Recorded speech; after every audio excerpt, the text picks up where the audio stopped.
Yesus mengecam ahli-ahli Taurat dan orang-orang Farisi. Maka berkatalah Yesus kepada orang banyak dan kepada murid-muridnya, katanya, ahli-ahli Taurat dan orang-orang Farisi telah menduduki kursi Musa. Sebab itu turutilah dan lakukanlah segala sesuatu yang mereka ajarkan kepadamu.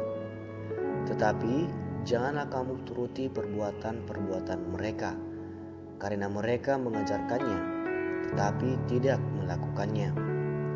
Mereka mengikat beban-beban berat, lalu meletakkannya di atas bahu orang, tetapi mereka sendiri tidak mau menyentuhnya.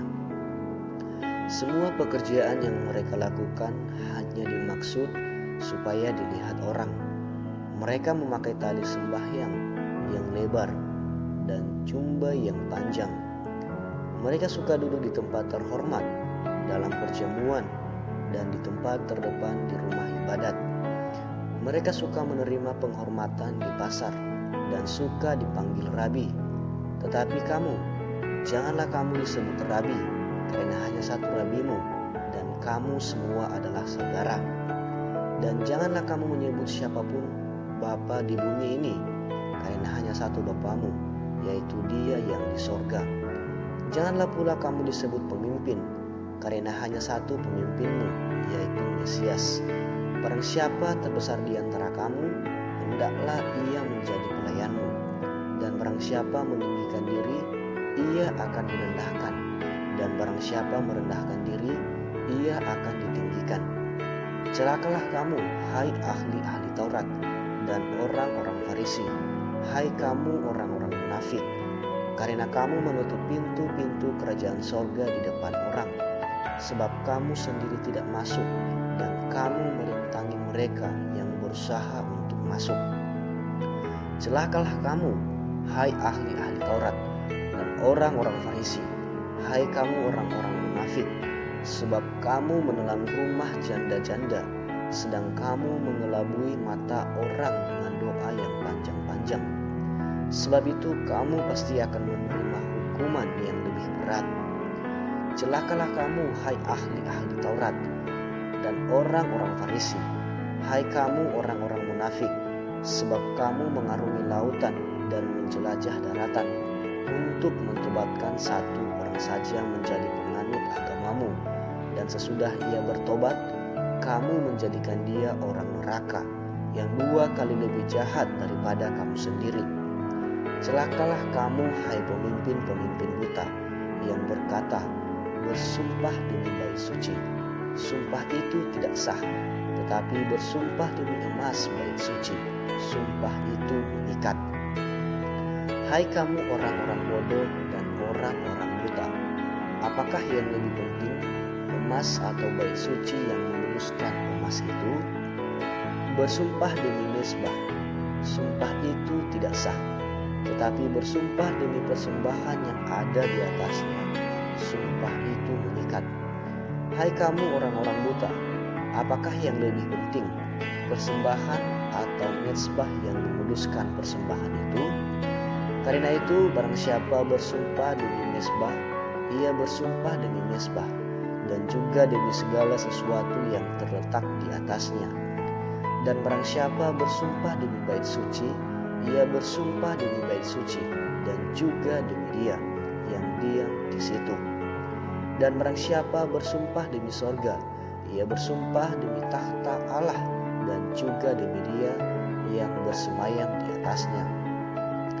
Celakalah kamu, hai ahli-ahli Taurat dan orang-orang Farisi, hai kamu orang-orang munafik, sebab persepuluhan dari selasih, adas manis, dan jintan kamu bayar. Tapi yang terpenting dalam hukum Taurat kamu abaikan, yaitu keadilan dan belas kasihan dan kesetiaan.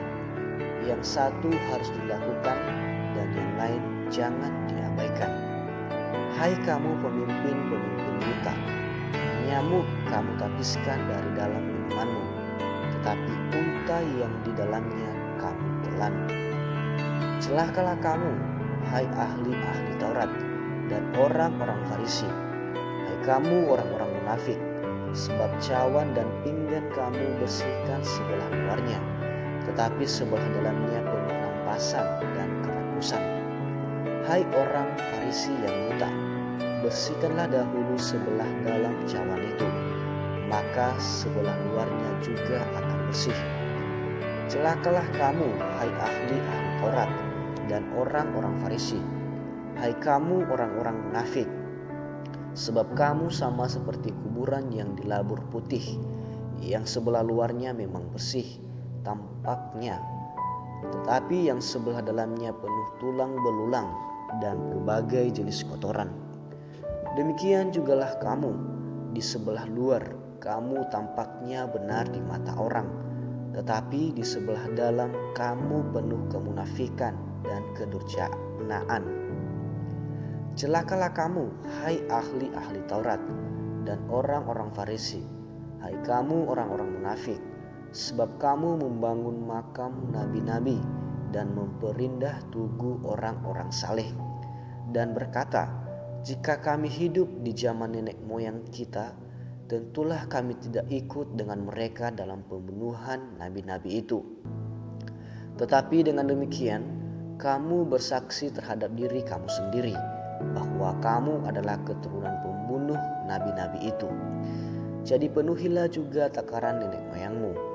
Hai kamu ular-ular, hai kamu keturunan ular beludak, bagaimanakah mungkin kamu dapat meluputkan diri dari hukuman neraka?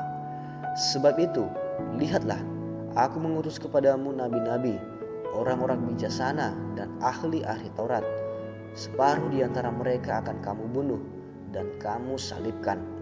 Yang lain akan kamu sesah di rumah-rumah ibadatmu dan kamu aniaya dari kota ke kota, supaya kamu menanggung akibat penumpahan darah orang yang tidak bersalah, mulai dari Habel, orang benar itu, sampai kepada Zakaria anak Berekhya, yang kamu bunuh di antara tempat kudus dan mezbah. Aku berkata kepadamu, sesungguhnya semuanya ini akan ditanggung angkatan ini. Keluhan terhadap Yerusalem. Yerusalem, Yerusalem, engkau yang membunuh nabi-nabi dan melempari dengan batu orang-orang yang diutus kepadamu. Berkali-kali aku rindu mengumpulkan anak-anakmu, sama seperti induk ayam yang mengumpulkan anak-anaknya di bawah sayapnya. Tetapi kamu tidak mau. Lihatlah, rumahmu ini akan ditinggalkan dan menjadi sunyi. Dan aku berkata kepadamu, mulai sekarang kamu tidak akan melihat aku lagi, hingga kamu berkata, diberkatilah dia yang datang dalam nama Tuhan.